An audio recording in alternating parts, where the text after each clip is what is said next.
कीचड़ उसके पास था, मेरे पास गुलाल।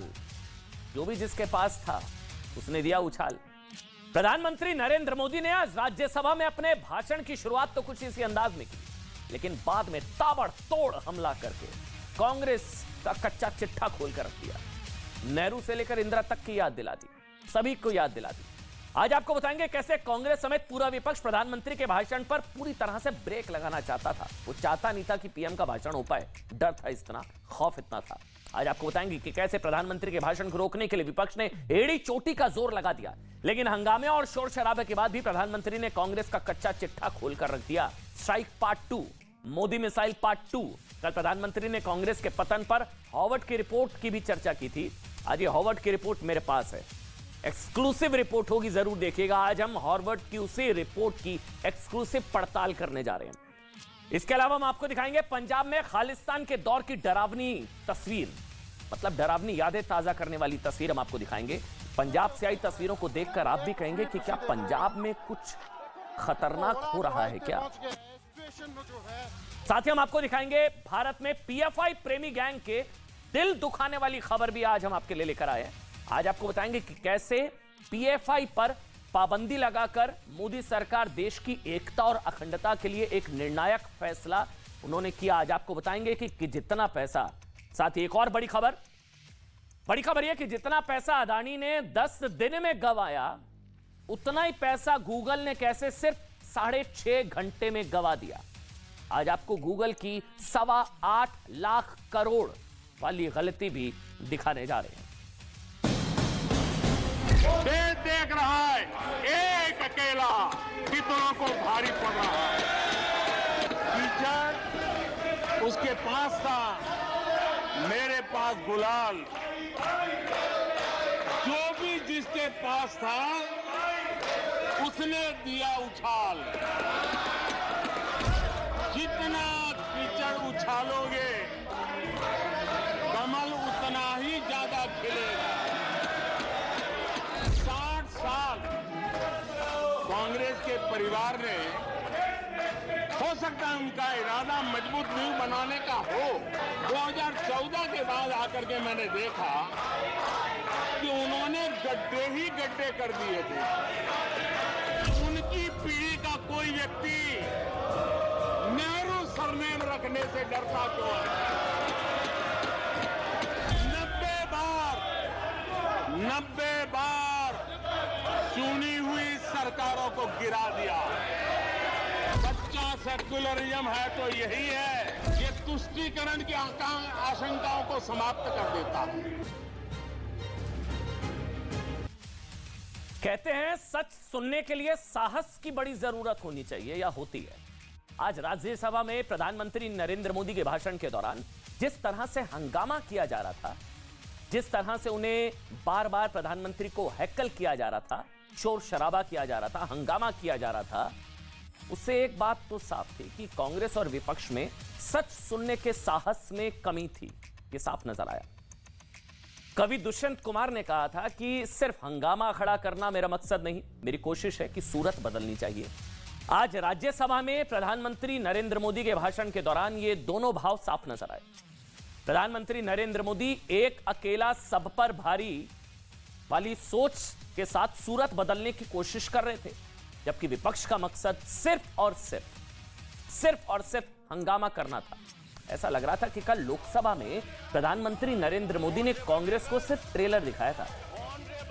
आज राज्यसभा में मोदी ने कांग्रेस को पूरी पिक्चर दिखा दी। कल ट्रेलर था, आज पिक्चर।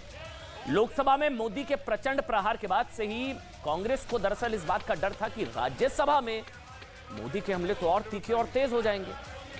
हुआ भी वैसा ही। Honourable members, honourable members, honourable members, take your seat. Honourable members, honourable members, honourable members, take your seat. I call upon honourable members. प्रधानमंत्री नरेंद्र मोदी को बोलने नहीं दिया जा रहा था। संभवतः कांग्रेस को डर था कि जो लोकसभा में हुआ कहीं वही राज्यसभा में भी ना हो जाए। वो प्रचंड प्रहार, वो मोदी मिसाइल, वो कच्चा चिट्ठा खोल देंगे। उन्हें डर था कि कल की तरह आज भी नरेंद्र मोदी सदन में कांग्रेस का कच्चा चिट्ठा ना खोल कर रख दे, और इसी डर का नतीजा था कि कांग्रेस ने मोदी को ना बोलने देने के लिए पूरी ताकत लगा दी। लेकिन प्रधानमंत्री नरेंद्र मोदी ने कांग्रेस पर ताबड़तोड़ हमले करके उसके डर को सही साबित किया। प्रधानमंत्री नरेंद्र मोदी ने आज हर उस झूठ से पर्दा हटा दिया जिसके पीछे छिपकर कांग्रेस पार्टी मोदी पर मनगढ़ंत आरोप लगा रही थी, हमला कर रही थी। राज्यसभा में मोदी मिसाइल को रोकने के लिए कांग्रेस सहित समूचे विपक्ष ने पूरी ताकत लगा दी। हंगामा, शोर शराबा, हेकलिंग सब कुछ हुआ। तब ऐसा लग रहा था कि शोर और हंगामे को हथियार बनाकर प्रधानमंत्री नरेंद्र मोदी के भाषण को रोकने की तैयारी विपक्ष पहले ही कर चुका था। मोदी के भाषण के दौरान शोर, हंगामा और नारेबाजी की स्क्रिप्ट शायद पहले लिखी जा चुकी थी। इसलिए जैसे ही प्रधानमंत्री नरेंद्र मोदी ने भाषण शुरू किया, विपक्ष ने हंगामा शुरू कर दिया। पूरा सदन शोर शराबे में डूब गया। यूं कहें कि मोदी के ब्लॉकबस्टर प्रहार पर ब्रेक लगाने के लिए विपक्ष ने पूरी ताकत लगा दी। सबसे ज्यादा हैरानी इस बात की है, सुनिएगा, कि कल तक राहुल गांधी, कांग्रेस पार्टी, विपक्ष जो जिन मुद्दे पर प्रधानमंत्री से जवाब मांग रहा था कि प्रधानमंत्री बोलते क्यों नहीं है, आज उन्हीं विषयों पर जब प्रधानमंत्री बोल रहे थे तो सुनने के लिए तैयार नहीं था विपक्ष। कल तक जो विपक्ष संसद चलाने की दुहाई दे रहा था और अपनी पोल खुलता देख संभवतः खुद आज संसद ठप करने पर आमादा था, आज प्रधानमंत्री नरेंद्र मोदी ने कांग्रेस की नीति और नीयत की धज्जियां उड़ा दी। कांग्रेस के परिवारवाद पर हमला करते हुए प्रधानमंत्री नरेंद्र मोदी ने कहा कि 600 सरकारी परियोजना गांधी नेहरू के नाम पर है, लेकिन गांधी परिवार नेहरू सरनेम रखने से क्यों डरता है? नेहरू सरनेम से शर्मिंदगी क्यों? हमले और हंगामे का जवाब देते हुए प्रधानमंत्री ने कहा कि जितना कीचड़ उछालोगे कमल उतना ज्यादा खिलेगा। आज प्रधानमंत्री नरेंद्र मोदी ने धर्मनिरपेक्षता यानी कि सेकुलरिज्म की परिभाषा भी बताई। मोदी ने कहा कि सरकारी योजनाओं का लाभ सभी तक पहुंचना ही सच्चा सेकुलरिज्म, सच्ची धर्मनिरपेक्षता है। सबका 100% को फायदा, तुष्टीकरण नहीं है सेकुलरिज्म। मोदी ने कहा कि 60 साल कांग्रेस के परिवार ने गड्ढे ही गड्ढे कर दिए थे, इसलिए कांग्रेस को बार बार देश नकार रहा है। जनता कांग्रेस को सजा दे रही है। जिन्हें नौकरी और रोजगार में अंतर नहीं पता, प्रधानमंत्री ने कहा कि वो हमें उपदेश दे रहे हैं। मोदी ने कहा कि यह देश किसी एक परिवार की जागीर नहीं है। प्रधानमंत्री ने कहा हम ऐसी कार्य संस्कृति को लेकर आ रहे हैं जो मेरा तेरा को मिटाने वाला रास्ता है। मोदी ने कहा कि वो मक्खन नहीं पत्थर पर लकीर खींचने वाले लोग हैं। मक्खन नहीं पत्थर पर लकीर खींचने वाले लोग हैं। देश देख रहा है एक अकेला कितनों पर भारी पड़ रहा है।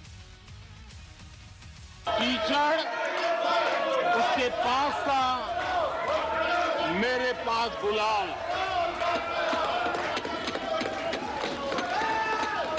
कीचड़ उसके पास था, मेरे पास गुलाल। जो भी जिसके पास था उसने दिया उछाल। मुझे ये समझ नहीं आता है कि उनकी पीढ़ी का कोई व्यक्ति नेहरू सरनेम रखने से डरता क्यों है? क्या शर्मिंदगी है नेहरू सरनेम रखने से? क्या शर्मिंदगी है? वो कौन पार्टी थी? वो लोग कौन सत्ता में बैठे थे जिन्होंने आर्टिकल 356 का सबसे ज्यादा दुरुपयोग किया?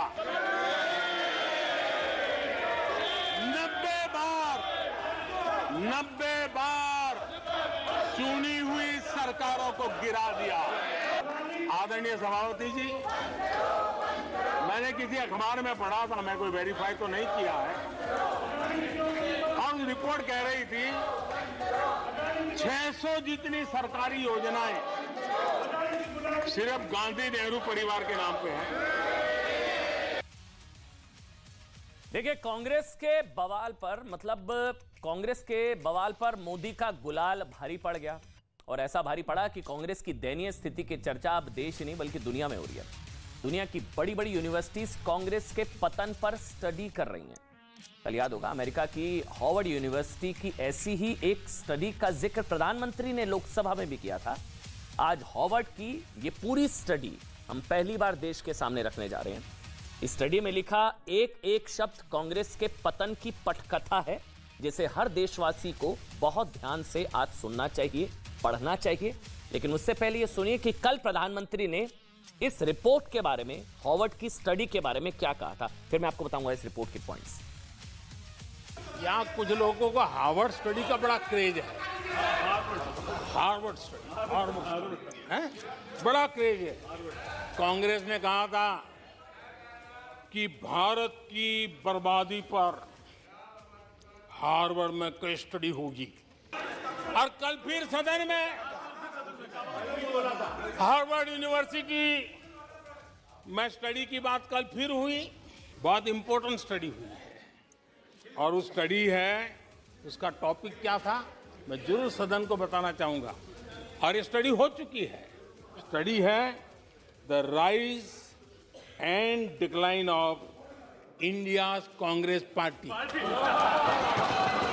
मुझे विश्वास है भविष्य में कांग्रेस की बर्बादी पर सिर्फ हार्वर्ड नहीं, बड़े बड़े विश्वविद्यालयों में अध्ययन होना ही होना है, और डुबाने वाले लोगों पर भी होने वाला है। और यह है वो 30 पन्नों की कांग्रेस की पतन कथा। साल 2016 में हार्वर्ड यूनिवर्सिटी ने भारत में कांग्रेस पार्टी के पतन पर एक स्टडी प्रकाशित की थी, जिसका शीर्षक आपके सामने है, the rise and decline of India's Congress party, जिसका भी प्रधानमंत्री ने जिक्र किया। इस स्टडी को तैयार करने वाले रिसर्चर्स के नाम है अक्षय मंगला और जोनाथन स्केल्फर। इस स्टडी को 2020 में रिवाइज किया गया था, और आज इसकी वही रिवाइज्ड कॉपी हमारे पास है। ये वो रिवाइज्ड कॉपी है। ये बहुत इंपॉर्टेंट डॉक्यूमेंट है, इसलिए हमको लगा देश के सामने रखना चाहिए। देखिए, 30 पन्नों की स्टडी को आज हमने बहुत ध्यान से पढ़ा। आप इस स्टडी को मुख्य रूप से 7 चैप्टर्स में बांट सकते हैं। आप कह सकते हैं कि ये 7 चैप्टर्स भारत की अन्य विपक्षी पार्टियों के लिए भी 7 सबक हैं। अगर वो अपना कांग्रेस वाला हाल नहीं कराना चाहते हैं, तो ये इस रिपोर्ट को बहुत ध्यान से सुनिए। जो मैं आपको बताने जा रहा हूं, इसको पढ़िए, इस रिपोर्ट को, जिसका जिक्र प्रधानमंत्री ने भी किया। ये सबके लिए सबक है, राजनीति के छात्र उनके लिए भी। इसमें भारत के पहले प्रधानमंत्री जवाहरलाल नेहरू के तुष्टीकरण से लेकर कांग्रेस के नेताओं का पार्टी पर नियंत्रण रखने का लालच, तुष्टीकरण, पार्टी पर नियंत्रण रखने का लालच, Indira is India, India is Indira वाली सोच, आपातकाल, इंदिरा गांधी का तुष्टीकरण, कांग्रेस की उद्योगपतियों से करीबी, और साल 2000 आते आते कांग्रेस के खात्मे और बीजेपी के उदय तक का इसमें जिक्र किया गया है। इस स्टडी के पेज नंबर 6 पर कांग्रेस पार्टी के पतन की शुरुआत के बारे में लिखा गया है कि नेहरू और अंबेडकर चाहते थे, वो पन्ना मैं खोल लेता हूं, पेज नंबर 8 पर जो लिखा गया है, इसमें लिखा गया है कि नेहरू और अंबेडकर चाहते थे कि अलग अलग धर्मों के पर्सनल लॉ बोर्ड की जगह यूनिफॉर्म सिविल कोड हो। नेहरू और अंबेडकर चाहते थे, लेकिन धर्मगुरु और कांग्रेस में इन धर्मगुरुओं के हमदर्द ऐसा नहीं चाहते थे। इसमें लिखा क्या है वो मैं पढ़ देता हूं, पेज नंबर 6 जो सबसे पहले है। Nehru and Ambedkar wanted replace personal laws with uniform civil code that applied equally to all citizens. Religious leaders and their sympathizers within the Congress party opposed such reforms. इसमें लिखा हुआ है कि नेहरू और अंबेडकर यूनिफॉर्म सिविल कोड चाहते थे, लेकिन कांग्रेस पार्टी के अंदर और कुछ धर्मगुरु वो इसके खिलाफ थे, इस रिफॉर्म के खिलाफ थे। नेहरू देश के पहले प्रधानमंत्री थे। अब ये पतन की पहली वजह है कि वो चाहते तो किसी के दबाव में आए बिना डॉक्टर अंबेडकर के साथ मिलकर देश में यूनिफॉर्म सिविल कोड लागू कराने का प्रयास कर सकते थे, लेकिन कांग्रेस में उन्होंने बताया, लेकिन वो अपनी पार्टी में एक वर्ग विशेष की पैरवी करने वाले लोगों के सामने झुके रहे, और नतीजा ये हुआ कि आजादी के 76 साल बाद भी यूनिफॉर्म सिविल कोड का इंतजार आज भी देश कर रहा है। ये पहली वजह कांग्रेस के पतन की बताई गई है। कांग्रेस के पतन पर हार्वर्ड की इस स्टडी में यह भी बताया गया कि नेहरू की मृत्यु के बाद कैसे कांग्रेस के नेताओं में पार्टी पर नियंत्रण की होड़ मच गई, और कैसे एक सिंडिकेट ने कांग्रेस पर नियंत्रण के लिए एड़ी चोटी का जोर लगा दिया। इस स्टडी के पेज नंबर 8 पर लिखा गया है कि नेहरू की मृत्यु के बाद कांग्रेस पार्टी में दरारें पड़ने लगी, सिंडिकेट राज्यों के कांग्रेस नेताओं और पार्टी के बॉसेस का एक दरअसल समूह था जिसने जवाहरलाल नेहरू की मृत्यु के बाद लाल बहादुर शास्त्री को फौरन देश का प्रधानमंत्री बना दिया। उन्हें उम्मीद थी कि शास्त्री जी पर उनकी पकड़ रहेगी और वो देश को अपने हिसाब से चला पाएंगे। और इसमें इसको लेकर जो रिपोर्ट में लिखा है वो भी मैं एक बार पढ़ देता हूं। इसमें लिखा है कि when Shastri died suddenly in 1966, जब शास्त्री जी का निधन हुआ 1966 में, when Shastri died suddenly in 1966, they installed Nehru's daughter Indira Gandhi based on the assumption that she too could be made subservient to state level leadership. They had miscalculated. मतलब उनको भरोसा था कि इंदिरा गांधी जो है वो भी स्टेट लीडरशिप के हिसाब से और सिंडिकेट के हिसाब से चलेंगे, लेकिन ऐसा हुआ नहीं। लेकिन कांग्रेस के सिंडिकेट की उम्मीदें तब धरी की धरी रह गई जब इंदिरा गांधी ने पार्टी और देश को अपने तरीके से चलाना शुरू कर दिया। कांग्रेस पर नियंत्रण का लालच रखने वाले सिंडिकेट को यह बात गवारा नहीं थी, इसलिए सिंडिकेट के कई नेताओं ने कांग्रेस से अलग होने का फैसला किया। दो वजह मैंने आपको बताई। कांग्रेस के पतन की जो तीसरी वजह इस रिपोर्ट में बताई गई है वो है इंदिरा गांधी द्वारा अपनी ही पार्टी की संवैधानिक प्रक्रियाओं की धज्जियां उड़ाना। यह बात 1971 के भारत पाकिस्तान युद्ध के बाद की है। इंदिरा गांधी युद्ध में मिली जीत और गरीबी हटाओ के नारे के साथ जनता के बीच गई, लेकिन उन्होंने धीरे धीरे पार्टी को ही साइडलाइन कर दिया। वो मानने लगी कि उनके और जनता के बीच कोई नहीं है। Indira is India, India is Indira. पतन की तीसरी वजह, उन्होंने अपने चुनावी कैंपेन के लिए कई लोगों पर दबाव बनाकर फंड भी लिया। इस रिपोर्ट में आगे लिखा है, जिसका जिक्र बार बार किया जा रहा है कि इंदिरा चैलेंज, वो भी मैं पढ़ देता हूं।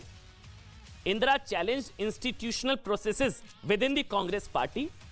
In the practice, state-level party organizations were consulted in the selection of electoral candidates. Indra bypassed them, appointing important leader based on their allegiance to her. मतलब उम्मीदवार पर वफादार भारी पड़े। जो इंदिरा गांधी के वफादार थे उनको इलेक्टोरल कैंडिडेट बना दिया गया और जो उम्मीदवार थे उनको दरकिनार कर दिया गया। यानी कि इंदिरा गांधी को लगने, ये इसमें है, ये वजह दी गई है कांग्रेस पार्टी के पतन की, कि इंदिरा गांधी को लगने लगा था कि वही इंडिया है, India is Indira, Indira is India. वो पार्टी से बड़ी हुई। यहीं से एक तरह से कांग्रेस पार्टी पर एक ही परिवार के नियंत्रण की भी शुरुआत यहां से हो जाती है। लेकिन इंदिरा गांधी पार्टी पर नियंत्रण तक ही नहीं रुकी, वो देश पर भी नियंत्रण चाहती थी और इसलिए उन्होंने साल 1975 में देश में आपातकाल लगा दिया। इस स्टडी में आपातकाल का भी जिक्र है, जिसके बारे में इसमें लिखा है। स्टडी के पेज नंबर 10 पर कांग्रेस पार्टी के पतन की एक और वजह लिखी है। इसमें लिखा है कि जनता में बढ़ते असंतोष के बीच भारत में लोकतंत्र के सामने साल 1975 में आपातकाल के रूप में सबसे बड़ी चुनौती आई। जेपी नारायण ने इंदिरा गांधी की सरकार को उखाड़ फेंकने के लिए जनता के बीच एक आंदोलन की शुरुआत की थी। जेपी आंदोलन के दौरान रेल समेत तमाम जरूरी सेवाएं रोक देने का ऐलान किया गया था। अपनी सरकार के प्रति बढ़ते आक्रोश को देखते हुए इंदिरा गांधी ने एक दिन अचानक से आपातकाल की घोषणा कर दी। प्रधानमंत्री के तौर पर अपने अधिकार बढ़ा लिए। पेज नंबर 10 एक बार जल्दी से आपके लिए पढ़ देता हूं। ये रिपोर्ट जो है इसमें लिखा गया, the political opposition she declared threatened not only Indian democracy but India's very integrity. मतलब भारत की संप्रभुता को चुनौती दी आपातकाल के जरिए कांग्रेस के पतन की एक और वजह। इस स्टडी में इंदिरा गांधी के तुष्टीकरण के फॉर्मूले के बारे में भी बहुत कुछ लिखा गया है और तुष्टीकरण का यह फॉर्मूला भी कांग्रेस के पतन की एक वजह था। स्टडी में लिखा है कि इंदिरा गांधी ने हिंदू बहुसंख्यकों का समर्थन हासिल करने की कोशिश शुरू कर दी। इसके तहत मंदिरों और पुरोहितों को अनुदान दिए गए। ये इसका मैं पेज पढ़ ही देता हूं आपके लिए। ये लिखा हुआ, Indira also began courting support from Hindu majority. हिंदुओं को अपनी तरफ लाने की कोशिश की। पेइंग डेफरेंस टू टेम्पल्स, मंदिर जाना शुरू किया, जो अभी भी होता है, आप देखते हैं। She try to persuade Hindus, उन्होंने हिंदुओं को मनाने की कोशिश की that she would protect them against fundamentalist minorities, यानी कि कट्टरपंथी जो माइनॉरिटीज हैं उनको ये समझाने की कोशिश की वो कट्टरपंथी अल्पसंख्यकों से उनको बचाएंगे और अल्पसंख्यकों को ये समझाने में लगे रही कि एक धर्मनिरपेक्ष भारत में वही उनकी रक्षा कर सकती है। पतन की अगली वजह पेज नंबर 11 पर इसमें आगे भी लिखा गया, जो मैंने आपको बताया कि ये दरअसल कांग्रेस पार्टी आज प्रधानमंत्री नरेंद्र मोदी और बीजेपी पर उद्योगपतियों से करीबी का आरोप लगा रही है। वो खुद एक जमाने में उद्योगपतियों के साथ इतनी जबरदस्त जुगलबंदी कर रही थी कि देश के एक बड़े हिस्से में आक्रोश पैदा हो गया और इस आक्रोश स्वरूप समाजवादी विचारधारा वाली कई पार्टियां और नेताओं का उदय हुआ। इसके बारे में जो रिपोर्ट में लिखा है वो मैं एक बार आपको जल्दी से, हाँ ये रहा वो देखिए, पेज नंबर 12, इसमें लिखा गया Congress parties pro business tilt left. जो मोदी पर आरोप लगाया जाता है सूट बूट की सरकार, इंदिरा गांधी खुद उद्योगपतियों और कारोबारियों के इतने ज्यादा करीब हुई, left the demands of rural poor unaddressed, मतलब गरीबों और जो गरीब गुरबे थे उनकी मांग को नजरअंदाज किया गया। और इसके अलावा पेज नंबर 14 को एक बार जल्दी से, जो कंक्लूजन है, जो इसमें पूरी रिपोर्ट का जो निचोड़ इसमें बताया गया है वो मैं आपको पढ़कर बता देता हूं। बीजेपी के उदय को, जो इसमें बीजेपी का उदय कैसा हुआ, इसमें लिखा गया at the turn of the millennium India was very different country from the one led by Pandit ji Nehru.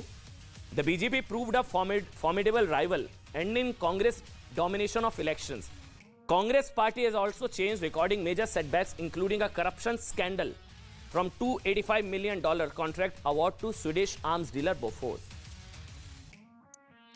इसमें बोफोर्स का भी जिक्र और फिर बीजेपी का उदय हुआ। ये वो कांग्रेस पार्टी के पतन की ये पतन कथा जिसका जिक्र प्रधानमंत्री ने किया, तमाम पार्टियों के लिए भी सबक है अगर वो चाहती हैं उनका हाल कांग्रेस जैसा ना हो। एक छोटा सा ब्रेक ले रहे हैं, तुरंत हाजिर होंगे।